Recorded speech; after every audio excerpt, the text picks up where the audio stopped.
Welcome, everybody, to the Natural Born Hunter podcast brought to you by Mountain Ops. Mountain Ops is a supplement company that specializes in the needs of the hunter.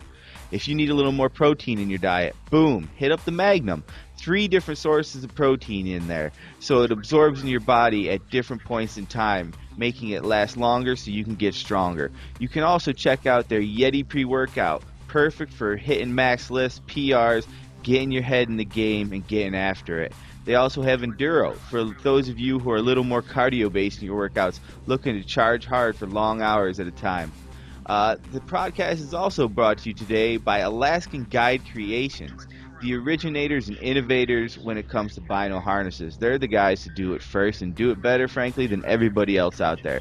If you're going to dump a bunch of money into getting fantastic, great, expensive binoculars, well, then you better, spend a little bit to protect those.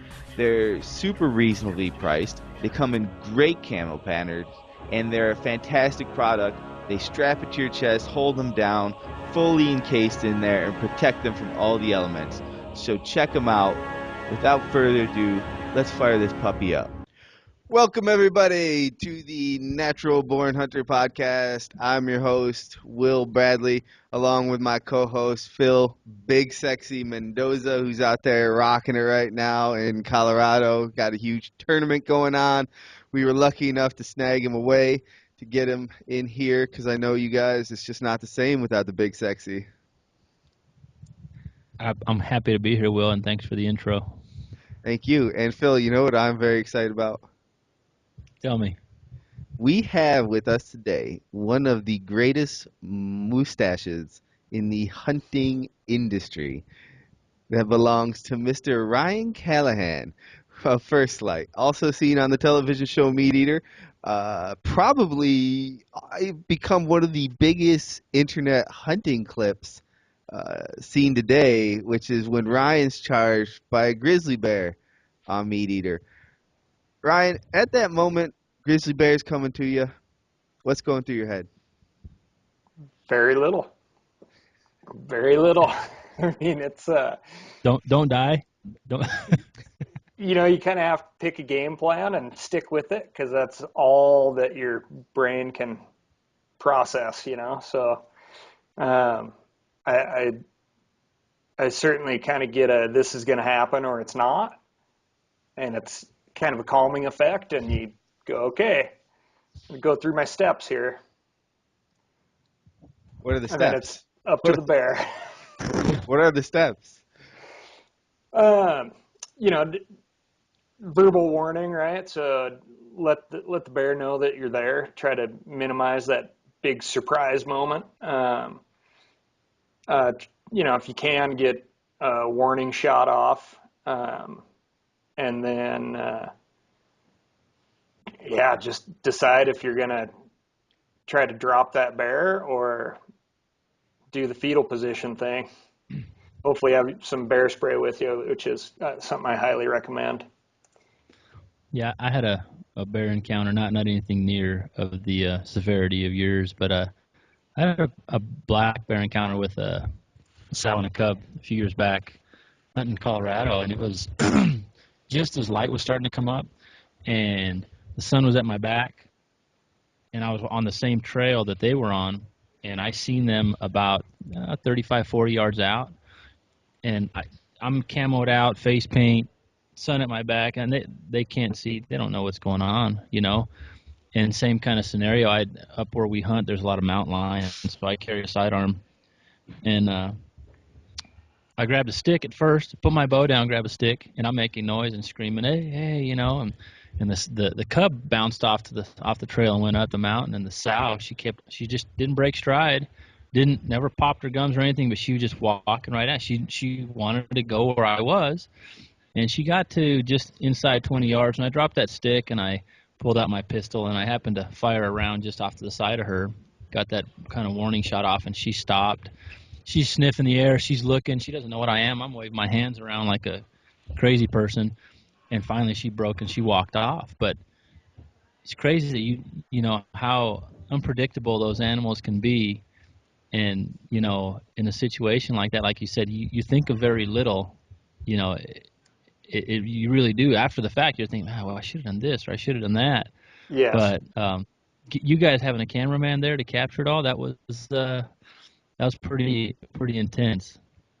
Oh yeah, it's wild. Like I didn't even look at that footage until the show aired. So I was like, I'm very critical of those situations. I've been charged a couple of times over the years, and I'm always critical of that situation. Like, did I put myself in a bad spot? Could this whole thing been avoided? Because one of these times, it's going to end with something dead. Hugh Glass, the Revenant style. Yeah. Oh yeah. I got charged up off Marias Pass outside of Glacier National Park, right on the edge of the spotted bear wilderness a number of years ago. And, same thing, like, oh, this is going to happen or it's not. And thankfully it didn't. And everything was pretty calm, cool, and collected. And then as soon as she was gone and I was like, boy, I kind of have to follow her tracks out of here to get back to the truck. Then, your head and your heart's racing big time. Right? Yeah. Like, I'm not going to get a second shot at this. So, you were also involved. I mean, I can't remember the Meateater episode, but where the moose, when is it Rinella? He kind of that moose after the shot or on the shot when it kind of, I don't know if it got him or if it charged at him too, right? Was it him or was that you? No, that was him. Yeah, Yeah. It actually popped him like right on the back of the hams. So, Yeah. like right above the knees, just gave him a little shove. I mean, the thing was dead on its feet, yet at the same time, like fully capable of turning somebody into mush. That was not fun. I that was, I don't remember if that was last year or the year before, but I saw that episode too, and it was like, no way, man. I mean, you see moose charging, and I mean, as big as those suckers are, like you said, there's little chance of anything good to happen from there. Oh yeah, yeah.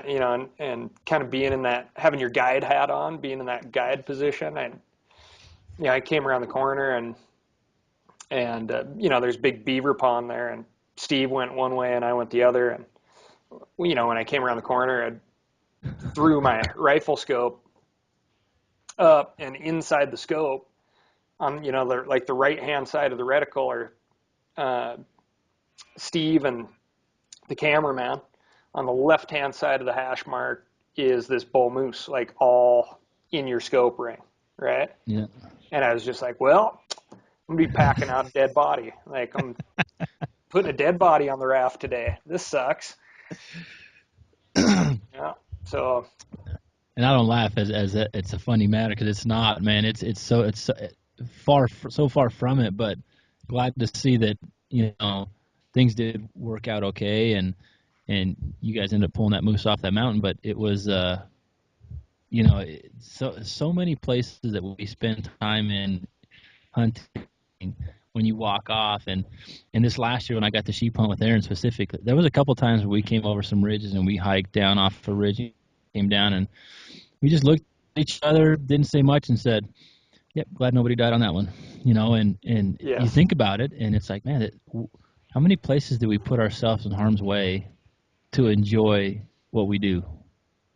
Yes. Yeah. And it's very easy to be critical, and like when you're filming, watching somebody else's film or looking at posts and things like that. But yeah, I got a lot of phone calls from guide buddies after that thing aired, and they're like, yeah, you make thousands of little tiny split-second decisions based off of your, all the education that you've amassed over the years, and sometimes you end up just doing the wrong thing. Yeah. So, but it's not typically, it's not out of some sense of like bravado or heroism or anything like that. You're just, in that particular case, you're watching 800 pounds of meat that you got to put on your back, go the opposite direction of the boat, right? So you're like, I got to stop that thing. Yeah. Yeah, no, so, I mean, you got to hunt with Steve quite a bit, and I saw a mule deer hunt you guys were on recently, he shot a pretty nice mule deer. I think, was that Idaho? Yep. I think that was Yep. Idaho. Yeah. And, but I don't know, is he turned into one of a pretty consistent hunting partner of yours, or is it just kind of as time permits? I mean, Yeah. how's that relationship? It's good. I mean, we're all good friends at this point. But it's still a scheduling, Yeah. it's like, oh, hey, what do you think about this? It's like this time of year, it's like, we're like, hey, what do you think of this hunt? Have you ever wanted to do this? And, sifting through some info and trying to make schedules work and stuff like that. But, it's, Steve's a great guy to hunt with, good guy in camp for sure. And that whole crew is, you could plug and play with just about any of your group, right? Like I could drop them in with my buddies from back home that we still try to hunt every year, and it'd be, seamless. Yeah, All right. it seems like it, don't you? Oh, go ahead, Will. What about when there's maybe some people like Brian Callen, right, or Joe Rogan, maybe some people who you don't know as much about coming in. What's that like? Oh man, that's like anybody who's ever guided anything. You never know what you're going to get in camp that week, and yeah, for those two guys specifically, like it was my first year. It was my first year full time with First Light, and wasn't guiding anymore. And I was like, I don't want to do it.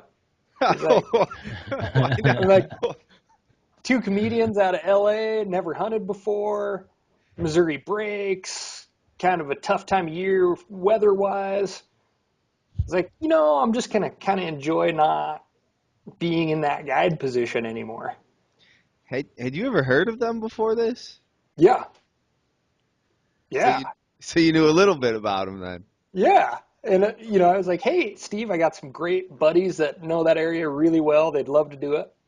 Wait, you're trying to pawn them off on your buddies?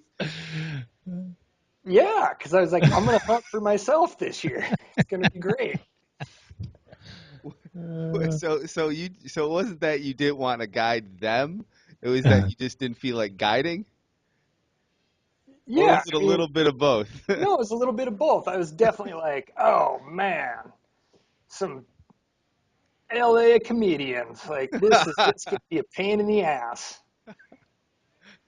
So you heard they were coming. You just thought, pain in my ass.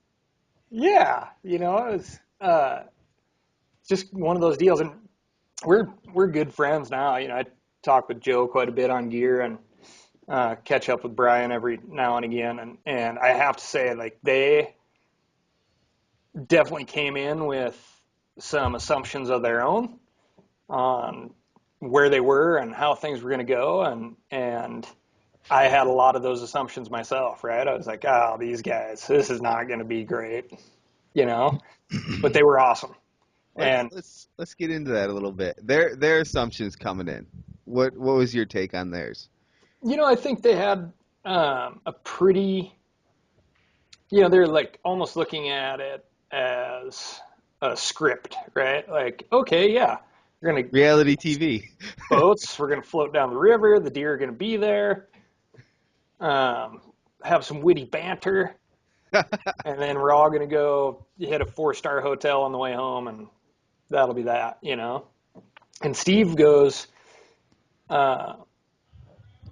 Steve makes a point of making things like as true to his vision of what backcountry hunting should be, even though often that was a big production. We had a lot of guys on that hunt to make that happen with boats and floating down the river.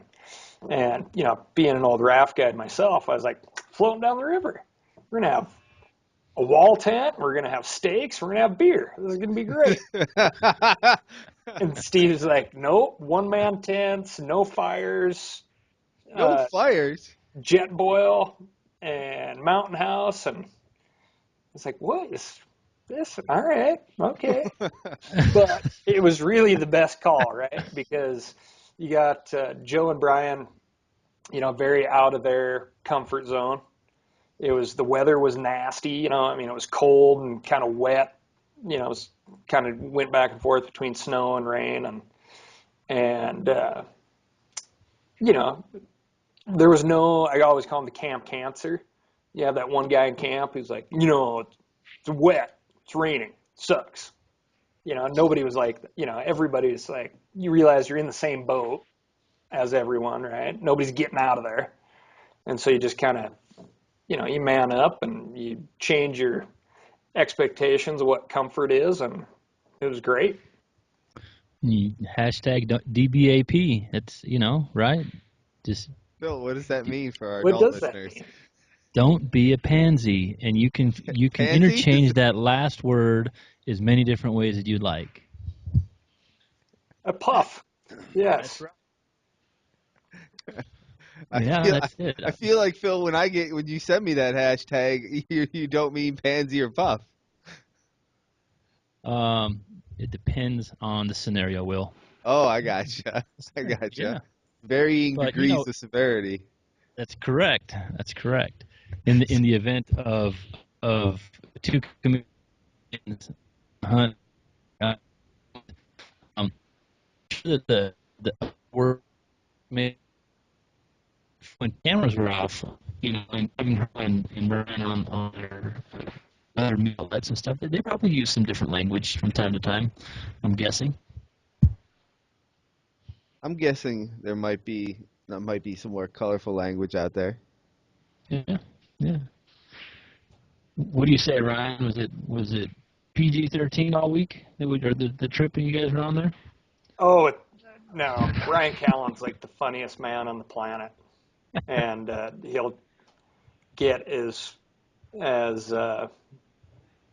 he will go to far above and beyond for a laugh.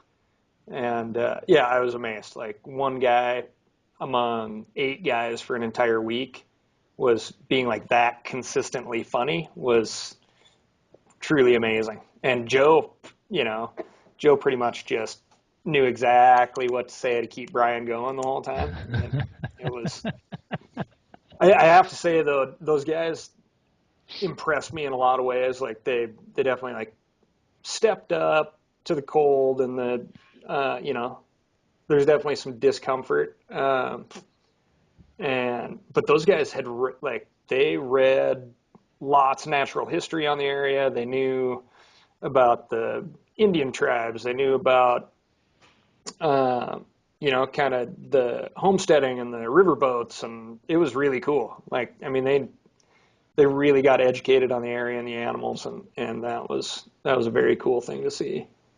Yeah, because there's more serious hunters out there who wouldn't go that far into getting to know an area they were going to.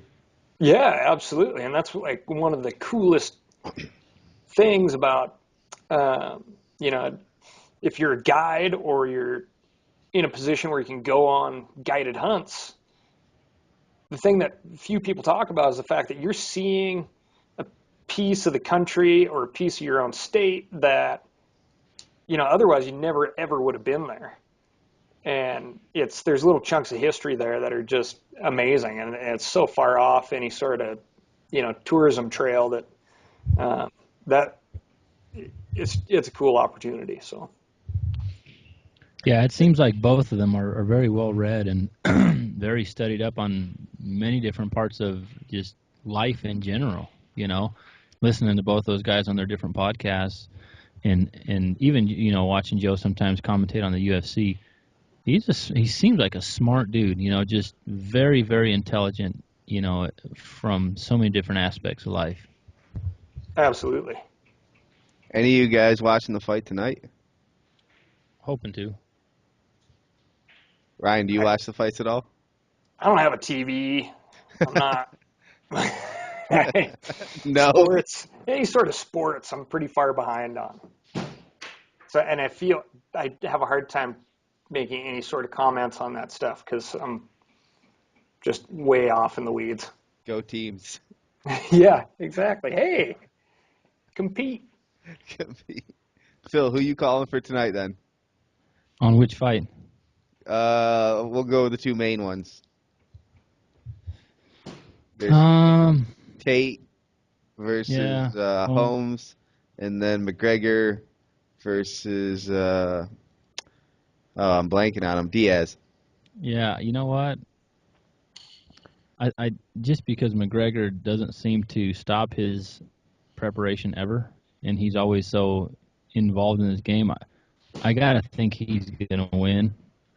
Diaz is a scrapper though, so I wouldn't be surprised if McGregor ended up getting caught somewhere. But I think that McGregor will win there, and I don't know on the ladies, man. I haven't watched him fight that much. I only watched Holly Holmes' highlight reel after the Rousey fight. I've never really watched her fight, so I can't say on that one. I'm excited to watch, but I don't know. What about you? I think Holmes McGregor, but I'd like to see Diaz just upset. Yeah. That's what I'd like to see. That's what I'm thinking. I'm gonna take a quick time. I'll be right back, guys. All right, brother. So that is one of the coolest things you brought up, and I don't think we've really talked about it much on this show, is hunting will take you to scenery and places you would not normally visit, you would not normally spend a bunch of time. Where is, to you, the best places that you've gone that you wouldn't have gone had it not been for hunting? Oh man, I mean, it's bizarre. It's almost bizarre how much I enjoy just getting out in the woods, period. So it's very hard for me to be like, oh, that place is better than this place, when in reality, I just like being out there. I mean, there's like some just holes in the panhandle of Idaho that nobody in their right mind would ever go there unless they're trying to chase some bull that never comes out of the timber, right? There's every place has those hidden spots that, like I said, it's not on a tourist book, it's not on a trail map. It's, somebody's spot. And when you go on those hunts, you get the benefit of basically getting into those places that you just never ever see. Animals too, like they're talking about, the feds just gave their approval for the grizzly bear to get off the threatened species list. Now, what's your thought on that? Because I just saw Patagonia, the clothing company, put up something on social media saying they're against it. Yeah, well, I think there's this, it's a misconception that these animals that are on the threatened species or endangered species list are like protected. Bad things can happen to all those critters. Primarily vehicles whack everything. It doesn't matter if there's 5 Florida Panthers left. Some poor dude cruising down the road is going to whack one of them in their Honda Civic at some point, right? Getting the approval in this greater Yellowstone ecosystem for that bear to get off the list should be looked at as like a major win for everybody. And I think they're going to get a lot more publicity, get a little bit more due, because they're off that list. And you're going to start seeing, in theory, some, different management practices, which could include hunting. That's part of the state plan, is to use hunting as a management tool. So what is it you would say to people who are against it, are against hunting them?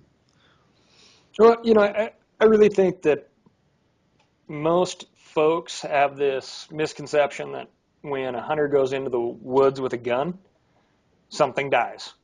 And it's just not the truth, right? I mean, the amount of time that you've spent in the woods compared to the amount of time you've spent in the woods pulling a trigger, right? I mean, I could write a book on time I haven't done anything close to touching the trigger. yeah, me too, and if you consider that a failure, my whole hunting life's about failure, right? Very, very, very little of it is about success. A large book of failure. Yeah, Yes, absolutely. it So is. you get grizzly bears aren't automatically going to die from hunters when they come off the list, right? Which is really a shame, isn't it? I mean, we can't just go out there and have immediate success. Absolutely. I've been on many grizzly bear hunts, and very, very few of them have been successful. You're in a different area, when you're really focusing on bears certain times of the year. Um, and those areas oftentimes don't equate to, just putting something on the ground. Um, I think people have seen, the, the wolf for a good example. I was just at a state meeting here with our commissioners, and a lot of the local folks in our area. This is one of like 8 office dogs behind me, by the way. Do they stay at the office? I think Kimmy's just making a quick round of the office. She likes to check the trash. Oh, so do people bring the dogs, or the dogs live in the office? They bring the dogs. Oh, all right. Yeah, they're very dog friendly. Communal office dogs. We just keep Yeah, 8 here on staff for they everyone. rotate through. Yeah, Yeah. but I totally lost my train of thought. Anyway, I think it's going to be very good for the Bears, man. I mean, it's a success when we can say, hey, we have, you know, altered what we do to give this species the kind of success that means they're not threatened anymore.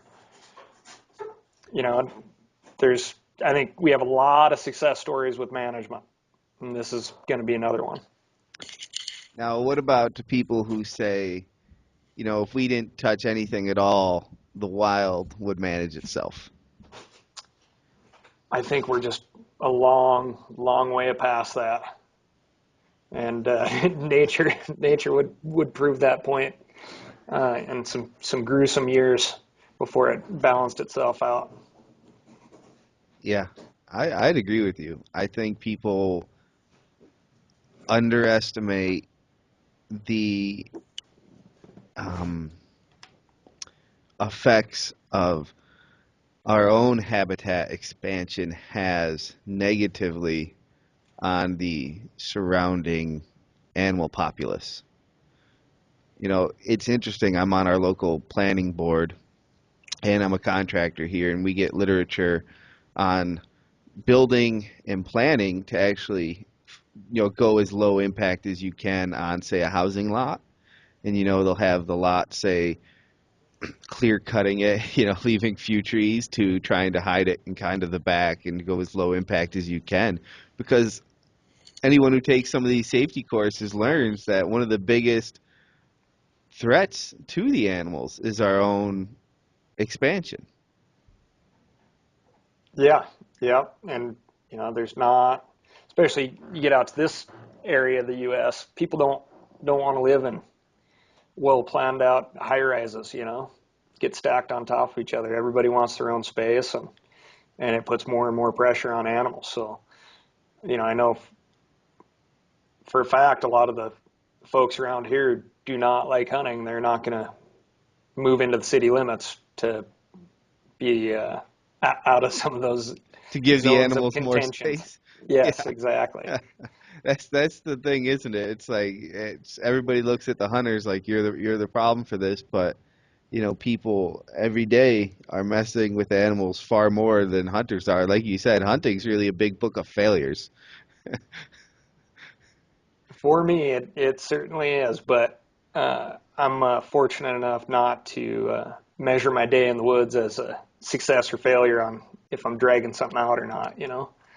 No, and I think that's the most important thing you could convey to a non-hunter is, we don't. I remember the quote Jim Shockey said. I think it was on Joe Rogan's podcast. Is I don't hunt to kill, but I kill to have hunted, and that's very much a quote I enjoy because when I'm out there, I am hunting, right? I'm out there, I'm doing my thing, and I don't need to stack up animal after animal to get enjoyment out of what I'm doing. Yeah, I, absolutely. I'd like to get one in the season, I'd like to get Yes. something. Oh, I'd be lying to you if, archery season opens around here. I want an elk in my freezer badly. Like, that's what I eat all year long. Like, so I really want one.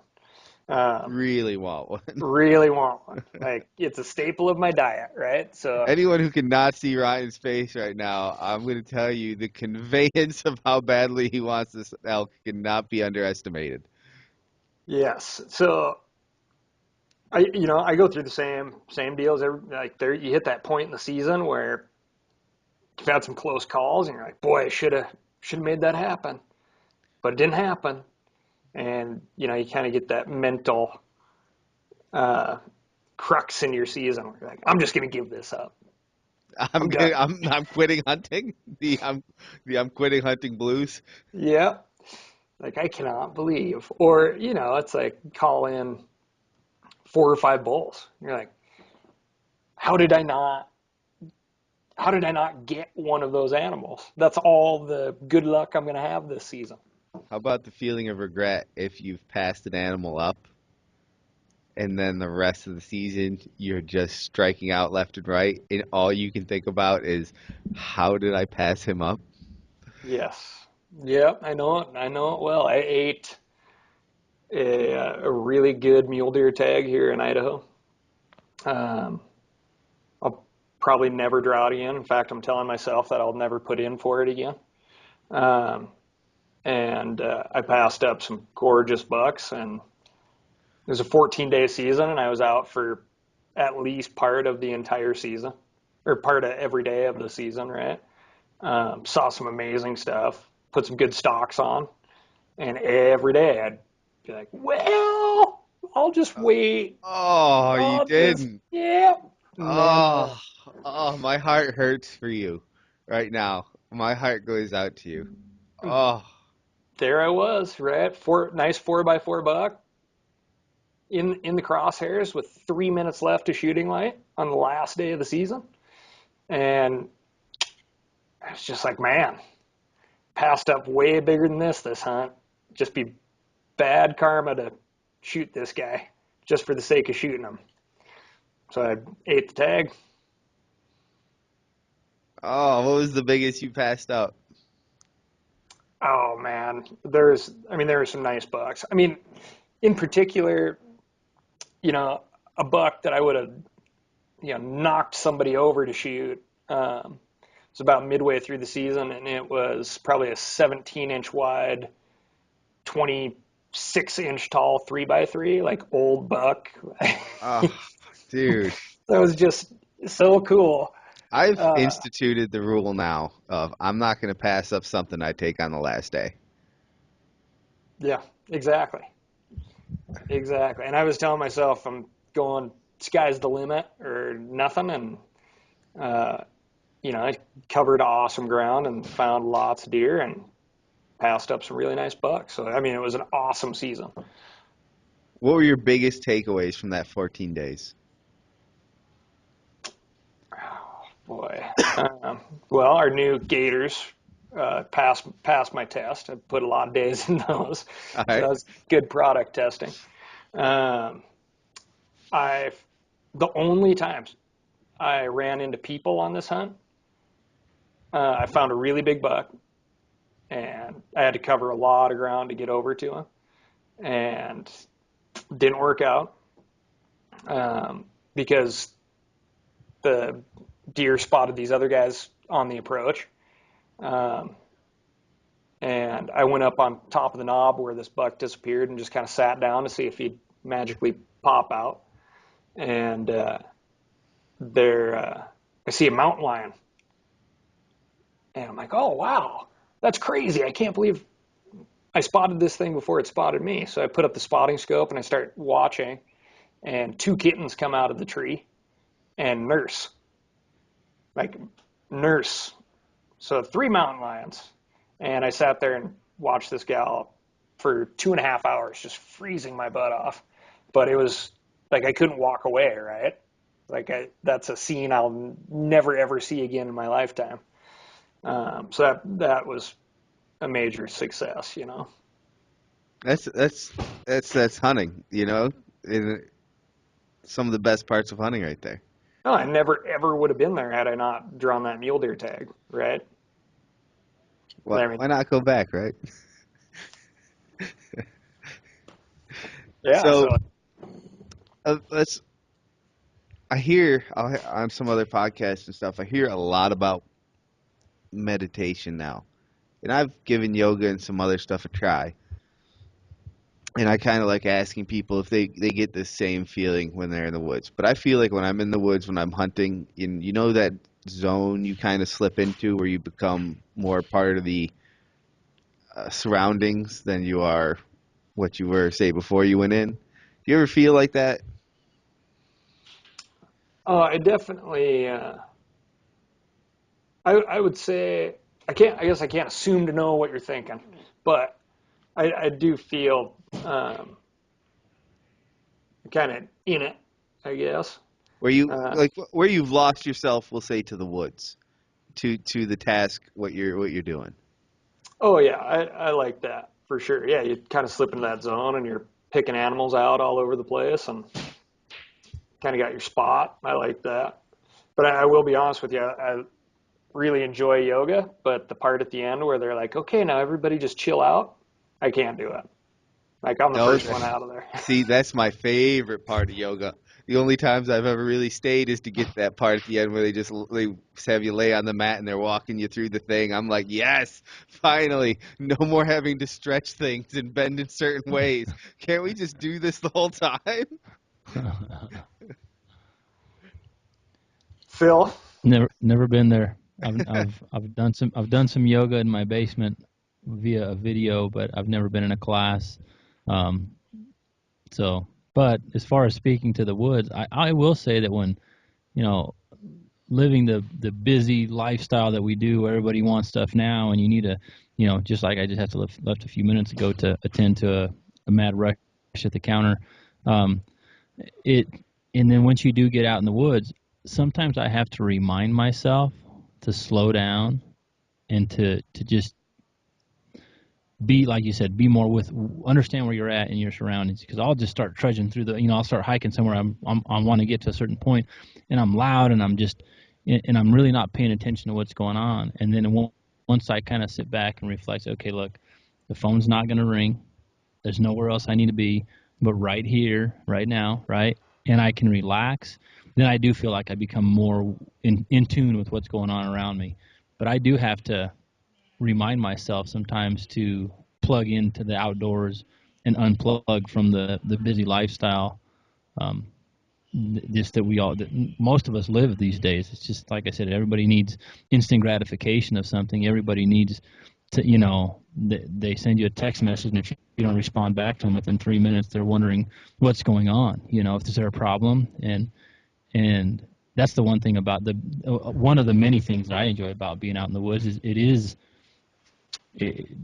being able to, there's something to not being able to have that ease of getting a hold of somebody and you know, finding out what's coming through on an email or checking the Facebook. It's like, I don't know, that in itself is relaxing to me. So meditative, I don't know, it is relaxing. I guess you can relate it that way, in my opinion.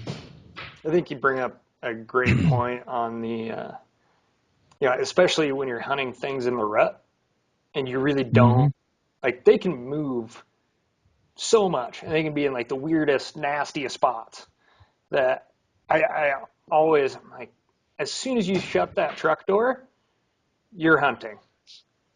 So like the drop in your head and going from point A to point B, especially again during those times of the year, it's like you're missing out on a lot. You got to you're hunting as soon as that truck door slams. I will say that this year I did get a lot more aggressive hunting elk. I mean, I like to hunt when they're talking. I'm pretty aggressive. I have been sometimes the a-hole that's bumped elk out because I've been aggressive, And this year I drew New Mexico in addition to Colorado, and I found a really good place to run as far as it being applicable in my hunt, because I caught some elk bugling and I'd gotten close to the herd. Well, there was two bulls and they started moving down this ridge and cutting across. And it seemed like I was just, I'd move a little bit and I'd listen, and then they were another 100 yards further, and I'd move down a little bit for more and I'd listen, and it seemed like they were even further. So I just started running, and I caught up to the herd at one point where I almost shot a big cow that was behind this tree because I thought it was the bull. Yeah, lucky I didn't do that one. Awesome. But I got right into that herd, and I noticed that as long as they didn't see me and they heard branches breaking, they heard, it was no big deal, because I was literally on the tail end of one herd. There was a couple satellite bulls floating around, and I was 15, 20 yards to some cows at one point.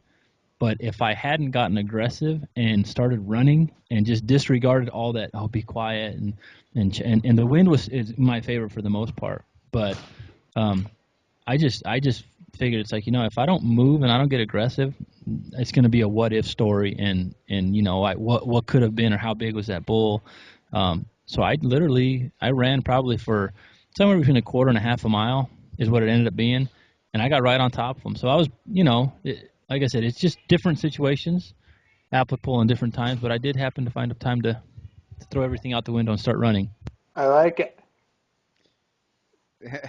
I've never actually had to run after anything, but I think that'd be a lot of fun.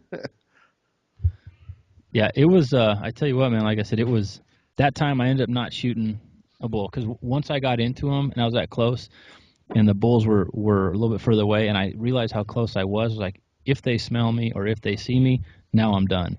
But getting in close to them, I managed to get close without busting them out. But after they kind of fed off and they bedded, we came back and I ended up shooting a bull that night from that herd, because I'd gotten to where they were just getting to their bedding area. Yeah. And they bedded, and I pulled out, came in that night, and we got within a couple hundred yards. And as soon as the one first bull started sounding off, we started moving in, and I got into the two of them. The little video I got at the beginning of my intro deal on some of my YouTube stuff where those two bulls were fighting, that's one of the, I got into them right as they were fighting that night. It was awesome. But oh yeah, I've put some train to hunt to the test in real life applications. So, but it was cool, man. Like you said, just experiencing different things and thinking about hunting in different ways, because like I said, many times people say, oh, if you hear this, you do this, or if you see this, you do that. And I don't know.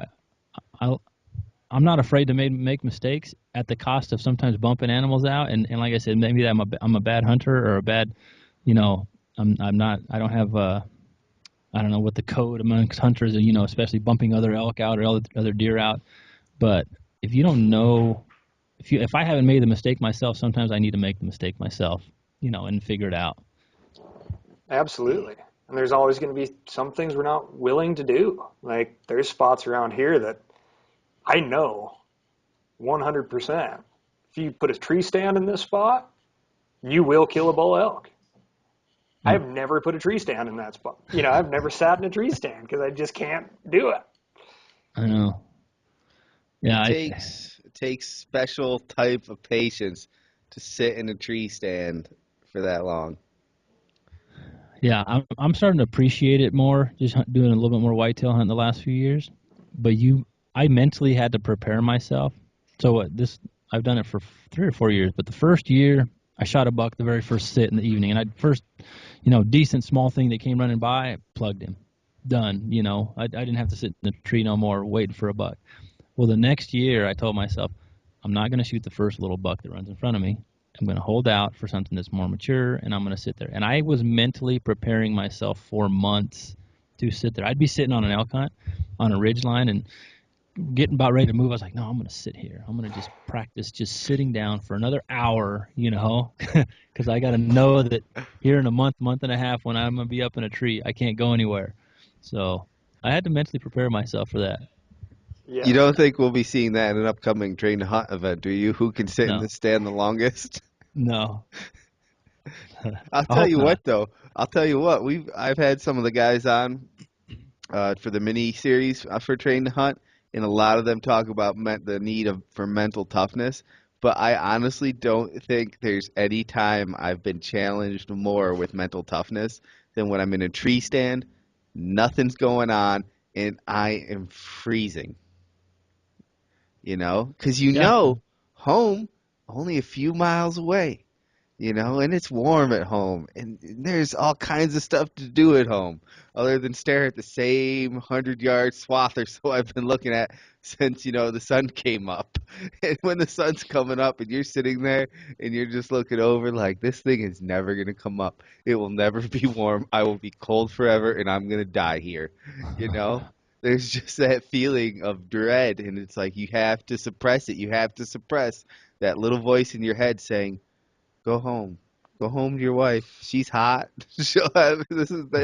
Hanging out with her is going to be better than this. No deer are ever going to show up." Can't do it, man. Can't do it. Well, if you got top performing gear, then you can stay in a tree longer, right? That's a great segue, Phil. Do you happen to know anybody who makes top performing gear?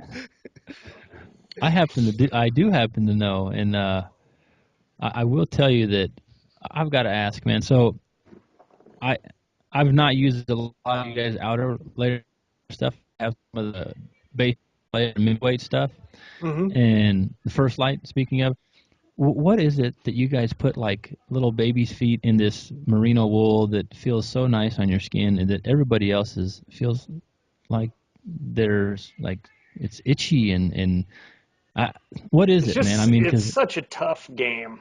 Like, so you're not willing to give us any trade secrets, is what you're saying? No, I mean, so the biggest secret, right, is like really good merino wool costs the same as really bad merino wool. Really? So you need to have somebody that is a merino pro, right? And they can look at what they're buying and say, no, show me the good stuff. Yeah. Who's your merino pro? Well, over the course of probably the last 2 years, we've kind of selected, they approached us to begin with, but we're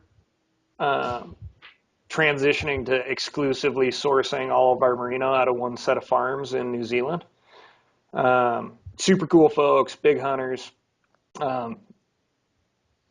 Actually, Ford, one of our sales folks, just took off this morning to go down and meet with those guys, and he's going to do a little on your own backpack hunt in New Zealand. Should be just probably like 17 hours more of horrid plane travel to go for him, and he'll be ready to rock. But so that's the deal. Like merino, it's all about the fineness of the fiber, the length of the fiber, and you have to know what you're looking at, because you can't just go, oh, give me the most expensive stuff. Yeah, I don't know, man. Like I said, there's some days that I can't take, and not your guys. Since I've been using yours the last, I think 2, maybe 3 years now. The stuff I was using before, there'd be times where I couldn't get it off of me fast enough, because it's just terrible. It's the way that it feels against your skin. And from a functionality standpoint, I guess I can't say that some of the other stuff was junk, but like you said, just from a feel standpoint, oh man, it's night and day. Yeah, and Will and I talked about this earlier. And we actually talk about it quite a bit on the little bit of military business that we do. Like when you're comfortable, it allows you to perform so much better. It's not like this tough guy, sissy guy thing. It's when you're comfortable, your brain can focus on the task at hand. It's not like, oh, I know this is miserable, but just power through. So physically and mentally, comfort is a legitimate factor. So then I guess the secret sauce is just that you guys have found what you feel is the best and prioritize working with the location it's coming from. So I mean, it's really just a matter of doing your homework and getting to the source of the material that works best for you guys. Yeah, I mean, like building anything, you start with the best foundation possible, I guess. But I mean, we've been doing it a long time. First folks to put intricate patterns on merino wool. So, that's another part of the process that is a major factor in comfort is, you're putting a bunch of dye on these fibers and getting that to feel good against your skin too, and not inhibit the performance of the fibers. So there's a lot to it, and we're fully committed to the merino game. So we're dealing with a lot of stuff, and we're always trying to improve the product. So from an improvement of the product standpoint, you guys changed some of your jackets this year. Tell us a little bit about the outer pieces that you guys have. Tell me the change and why you think you moved away from one direction and just improved in another.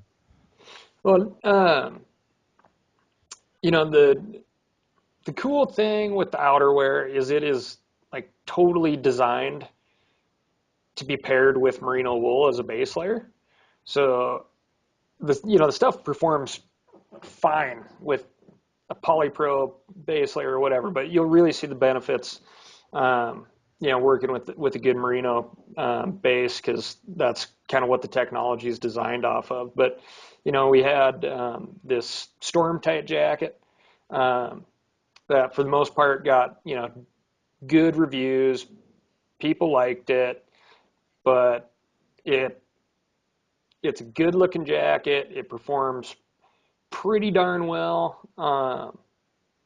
up to like that 10-day mark. So like 10-day hunt, eventually it's a little slimy because it's gotten a little dirty over the course of the hunt, and you really needed like a beefier rain jacket in those situations. On the opposite side of things, it was like a little bit heavy, a little bit overkill for like Montana, Idaho. It's dry. You're not going to see a whole lot of rain. Really, our puffy jacket works, when that thing's new, especially like the DWR on that is so robust, you could use that as a rain jacket in Montana and Idaho, no problem. So we took that jacket, that storm tight jacket, and we broke it into basically a jacket that we designed for BC, Southeast Alaska. And it's a burly 3-layer jacket. It is, designed for lots and lots of moisture. Definitely it's going to keep performing, right? So if you're a guy who has one 10-day hunt, it'll be fantastic. But if you have 3 of those lined up and you're out on the peninsula waiting on clients to come in, like, it's going to be your go-to. And then we took that storm tight and basically lightened it up by a third. So it's like a 1.5 layer waterproof breathable jacket. So ultralight, still waterproof, but much more appropriate for like either very active situations in foul weather, or that piece that's light wind protection, like when you're up on the ridge, or intermittent storms. Cool. Well, I mean, I don't know the full you guys' full line, but what other pieces are you most excited about that you guys have, introduced in the last few years as far as like a popularity or just like you said, from a functionality, being able to put something to the test yourself and really feel like there's something that has exceeded that what you thought it would be? Is it the Gators? Is it the pant you guys came out last year? The corrugate pants, people love. They like that stretch that the nylon provides. The canabs for me are like, that is my pant. Like, that is the most comfortable hunting pant I have ever had. It fits me perfect, and I can put a lot of days in, and there's no visible wear or tear on that pant, and it just provides something that nothing else does. This giant temperature range. So the corrugate, I bust those out for like my BC trips where, I'm living in a cloud for 7 out of 10 days, or this year it was basically 9 out of 10 days, which was a mental game for sure. But the new, like the Grizzly mitt that we came out with, it's like a nice beefy glassing mitt, like cold weather, super warm, removable liners, but then you can use the shell with all of our other gloves, so you can add weather protection to everything else. And it's just one of those pieces that it's simple upon first look, but it does a ton of jobs. So it's not like that piece in the line where you're like, I don't really need it. It's really going to add a lot of versatility to what you already have. And it just shows the R&D and the amount of thought we put into things, because everybody here is constantly using the stuff, right? And it's we run the seasons. Everybody loves to hunt, but as soon as it's time to chase steelhead or backcountry ski or whatever, we have people doing everything, so that the gear gets a lot of scrutiny, sometimes too much, which, we try to avoid those situations where you're like coming up with a solution to a question that probably should have never been answered, right? Because everybody's like, well, what about this particular scenario? And you're like, yeah, that's like a 15-minute window, a couple of days of the year, right? It's like, do we really need to design something for that? So ideally, we want to keep our line really small, keep everything doing a lot of jobs. And, I'd love having, we always seem to have folks like our CFO this year, or new CFO, our first CFO officially, his name's Greg, and he just got back into like really hunting after, like a 10-year hiatus. And so you get an interesting point of view, right? Like, started hunting, quit for a long time. Now he's getting back into it. Technology is totally different. And then we have folks that are, and he's brand new into archery, right? So last year was his first archery year. Got a mule deer doe. And then, we always have some folks that are just new, right? So you get like that, well, I was thinking about this, and it's oftentimes information that you just don't get from if you're sitting around a table with a bunch of folks who have been hunting for 10, 15 years, So that's very, very true. There is a big difference in the mentality of people in their first couple of years than there is people like, say, you guys who have been at it for so long. You get, it's nice because you get people that aren't afraid to say, well, what about this? And, because you can have 15 people in a room talking about product, and the group will make some assumptions in there, right? Whereas, it's quite possible that inexperienced hunter for whitetail will be like, well, what about this? And something everybody else just kind of skipped over. So, like, what about a huge puffy down jacket? Yes, exactly. Bomb shelter. There was a conversation before this podcast started about the need for more down products in the hunting industry. Yes, and that's the only piece of gear that I use every single year that we don't make. And I have a 900 fill. It's a belay jacket for ice climbing. Big 900 fill. It's a marmot jacket that I call my bomb shelter, and it's just this huge down puffy. And I pack that thing, late season elk in Montana or late season mule deer here. It solves all your problems. So when will First Light be coming out with that? Well, I will have ours to play around with probably this year sometime, and we'll get the cycle that we're on right now. Most things get a good 6 months in the field, and then our sales samples come out, and that's kind of our last prototype, really. And then we still have time to change before it goes into production. And man, that's working out awesome. Because like that Grizzly mitt, for example, that thing's like visually the same, but totally different than the first version we came out with. The big like cold weather balaclava that we came out with this year is called the Tundra. And that thing's 2 years in the making at this point, because it's like we're getting very close, but never got super comfortable with something that we wanted to sell. So, and obviously the testing's a very, very fun part of this job. If you ever need a couple crash test dummies, maybe one located in Colorado, maybe one in upstate New York, I know some guys who I think would volunteer. Hey, you guys are on the list.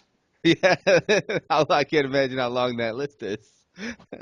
I will say this 5-panel, because I may have at one point just started looking at your website, looking through all the stuff, and this 5-panel tech cap is badass looking, man. People dig that thing. It is a cool looking hat. I'm still kind of the grubby baseball hat type of guy. So I like hats. I like all hats. Flat brims. You don't look like a guy who's pulling off a lot of flat brims. Or I have are a you? tiny, tiny head. Tiny, yeah, so bigger And head goes with the flat brims. I've got a melon for a head. Like, I could not be the headless horseman with a pumpkin for a head because I'd never get it in. Too big. Yeah, like trade show season, everybody has like promo hats. I'm like, hey, why don't you take a hat? And I feel like a dick. I'm like, listen, it's not going to do you any favors. Not going to make me look Never good. gonna wear it. Yeah. If you want me to look super awkward in your hat, I will take it. But other than that, you should just keep it and give it to someone who look good in it. Yes, exactly. Do you have any mustache wax? I could use that. Trade show season's a you good time to wax it up. Keeps the food out of there. Keeps it from, I get like the random whisker that tickles the inside of your nose. That's a brute. I know what you mean. The worst is when you get like any sort of liquid, just like protein shake. I'll drink it a lot of times, but forget putting the cap on, just straight out, and I get that milk mustache up on the upper lip. It's like hard. You have to go wash it now. It's like, all right, rinse cycle. Phil, how's your stash coming in? I don't have no idea what you guys are talking about. I have no idea. Even if I've tried, and it's like I get a patch down here, and I'll get a little patch up here, and then the stash I can grow, but I'll look like I'm how do I say this without being offending too many people? If I grow the stash, 1970s porn star. well, something to that extent, right? But it'll look like you're gonna see me pushing the taco cart, down the plaza. I'll look like the true. I'll look like the true cheddar, just with the Hispanic stash, man. Wait, is there any chance we can get you to grow that stash, and next time we go live, when you have it really grown in, we just have you do like the top button of a button-up shirt? I would totally be able to pull that off, and no, I will not do that. Just for the record, I like the clean cut look, and yeah. The other thing that bothered me is like when I did try to grow it out last time, there's quite a few grays already coming in my face, man. It was like, gee whiz. I told my wife too. I on the side of my head, I said, I'm gonna be fully gray by the time I'm 40. She said, that's only 3 years away. I said, yeah, I know. It's coming. Can't It's fix coming. that. We got to wear that No. stuff with pride. Oh yeah. That's Well, I've got one single gray hair somewhere in here. The light catches it right. You can see it. Other than that, I think I'm going to be all right for a while. the stash does help with my anchor point. Like it's just another point of contact in there. It's something to think about, Phil. I like that. you're a trad guy, aren't you? Yeah. Yeah. So different game. Yeah, Phil, we can up your bow game if you would just grow that stash. I tell you what, I don't know if that thing wrapped around that compound bow and ripped it out. That wouldn't feel too good, man. I can't imagine what that would feel like. You know Some what? If I surging can make it, separation and you can I make don't it, know. Phil. You can do it. I know you got what it takes. What's your shooting schedule, Phil? As Do you far as shoot every single day? Or I shoot like 6 out of 7 days a week. Yeah, nice. I usually get up in the morning 5:30, 5:45, and then I'll plug anywhere between 20 and 50 arrows through my bow in the morning, and then I'll work out, and then get the little guy to school. So right now it's still been indoor, just kind of working on some new equipment, new bows. But I try to shoot, like I said, sometimes it'll be 20 arrows, sometimes it'll be 50. So I don't have any. When I was shooting competitively, it was I was between 70 and 100 arrows every day, and sometimes it just seemed like that wasn't enough. Wow. But yeah, it's I don't know. I don't know. I like the way it is now because I can be very proficient for hunting and be ready and have my shoulders fresh and Yeah. um, you know, still get my practice in. Not as You bad know, though. the setting up new equipment, that's ultimately what made me sell off the compound bow. I just got so spun out over timing and tuning and Well, and that's the thing. You think about it, and when a shooter thinks that he's going to buy himself accuracy, he's wrong, right? It's just, can you eliminate some variables with some better equipment? Yes, but when you think that the 5-pin sight I've got on my bow now isn't any good, that 5-pin I'm going to buy is going to be better and make me more accurate. I don't know, maybe, but that's where people lose so much practice time fidgeting with their setup. yes. When you can get your setup out like you want it, leave it, and just practice and get proficient with your bow, and in all situations, that's when you really become more deadly in the field because you don't think you don't hope you're going to make that shot at 50 or 60. You know that it's going to be right there because you spent the time doing it, not consistently. I have to go sight in. I just changed arrows. I have to go sight in again. I just changed tip weight. I have to go sight in again. You're wasting all kinds of practice time doing that. And no matter what your weapon is, like you shouldn't hit the field until you know that when that thing goes bang or flies off the string, you're like, something's going to die. You'd be surprised, man, with running the shop here. And I hate to throw people under the bus, right? But there's a couple of situations right before elk season this year. A guy comes in, he's like, I just drew a Gila tag. I drew a Gila tag last year. And he bought a Bass Pro Cabela's kit bow for $300, and he come in a week and a half before season wanting lessons because he was going hunting in a week and a half Yeah. to the Gila. And it's like, not that just because they're potentially bigger bulls or that it makes any bigger difference, but you think that some of us have been applying for that type of tag for years, and we work every day, or just there is no off season, right? We're always preparing, whether it's physically or with our bows or our gear, for a tag like that. And to see somebody that doesn't put the respect into getting that tag and getting themselves ready, man, it's disheartening. But I have many customers like that. Yeah.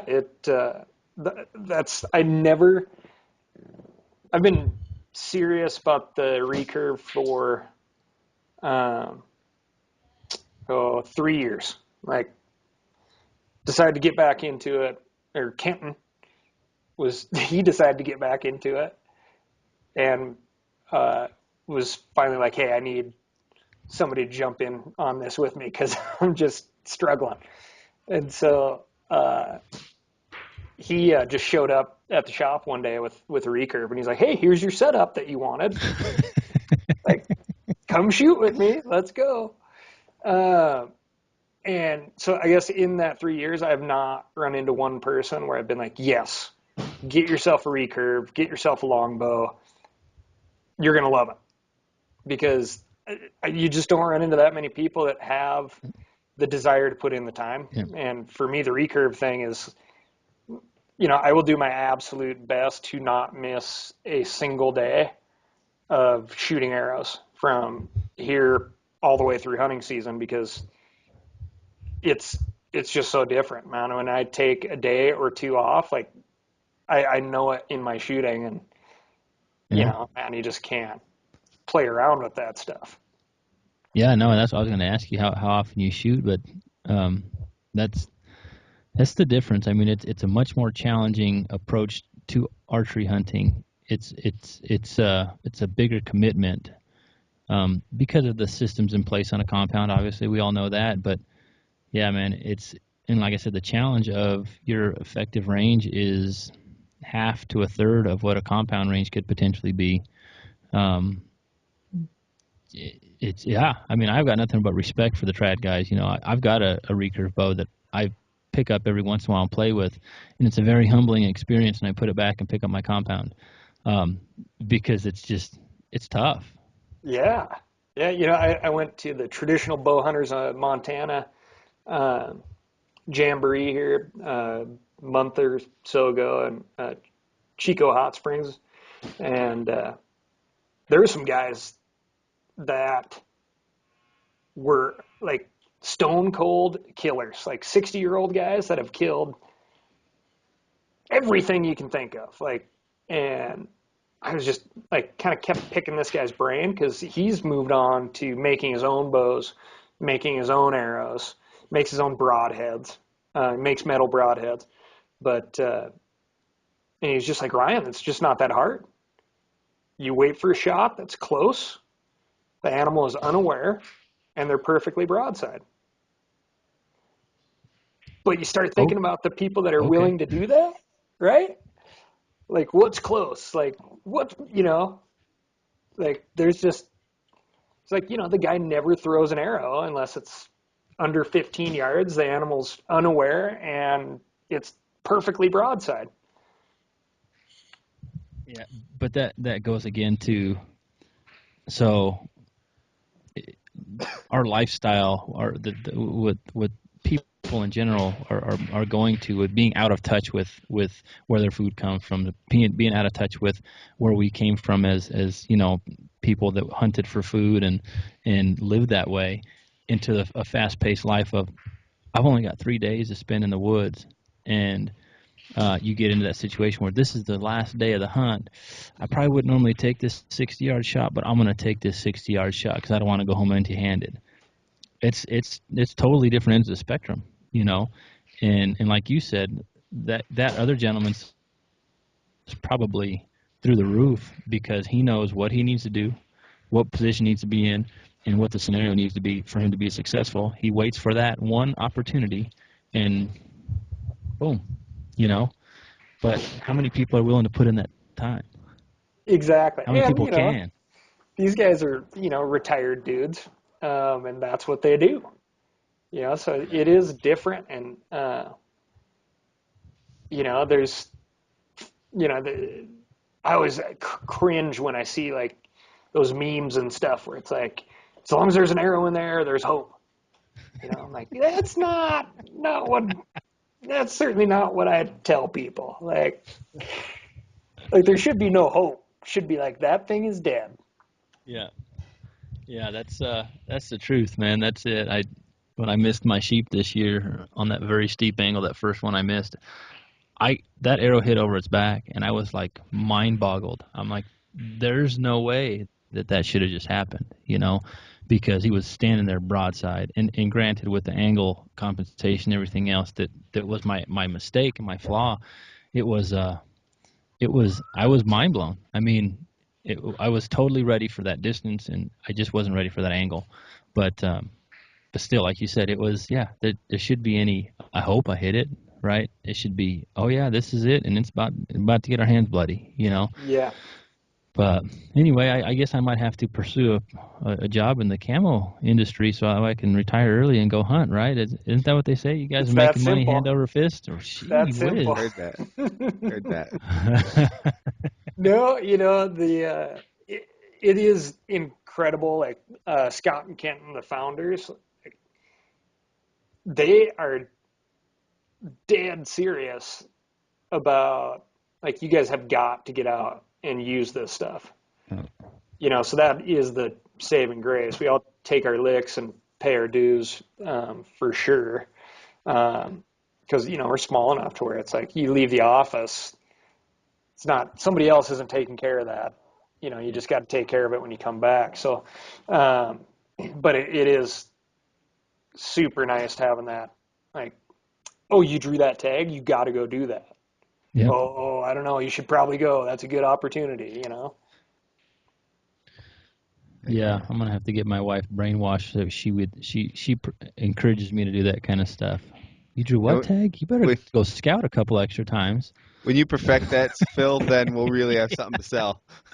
I'm already starting to write a book. I'm just telling you, this whole thing of fixing the whole wife and the hunter that's unhappy. I'm starting to write on all my failed lessons.